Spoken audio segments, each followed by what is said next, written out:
rural areas. We have also come up as a government with programs to make sure that there are dams which are constructed. We've also made sure that every rural area is served by a proper road so that the farmers, whatever they produce, they can take it to the market. We've also made sure that they need to learn digital skills so that they can do e-commerce, e-market, so that we don't discriminate anybody. Another way which we've used to dismantle the barrier is through access to finance. Putting capital in women's hands in Zimbabwe has established a comprehensive ecosystem of financial mechanisms, reaching women where they are. Funding vehicles for women have been also developed to ensure that they access finance. Through my ministry, we do have 2 banks.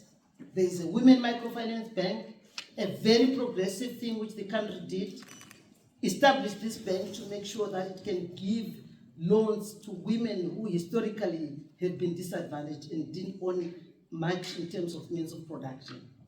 The loans which they get from this bank are collateral-free loans because they don't have that collateral. We also have the Smedco Bank, which is there to make sure that we keep those SMEs who have already started working. So apart from the disbursement of loans, the Women's Bank disburses also in kind. They disperse seeds for sorghum, maize and sunflowers, and also fertilizer, because you can't expect a country to achieve food self-sufficiency if the poor farmer is not given the inputs.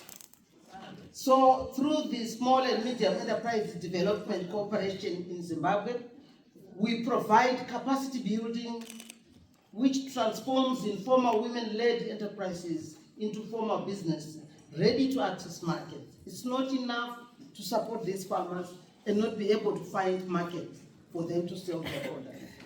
It's not enough also to give them entrepreneurial skills without making them have access to finance. So this is all going together. So one such initiative is the Seed Revolving Fund, which we've done, SRF, a landmark partnership with FAO, and we are very proud of that. And also we've done that also with African Development Bank. The SRF provides certified seed because it's important for farmers to use certified seeds. Otherwise, they spend a lot of time planting using the wrong seeds and they don't germinate. So the issue of making sure that they have certified seeds is very important. So women receive 40% of all funds, directly bridging that historical financial gap, which I talked earlier on. A lot of women farmers.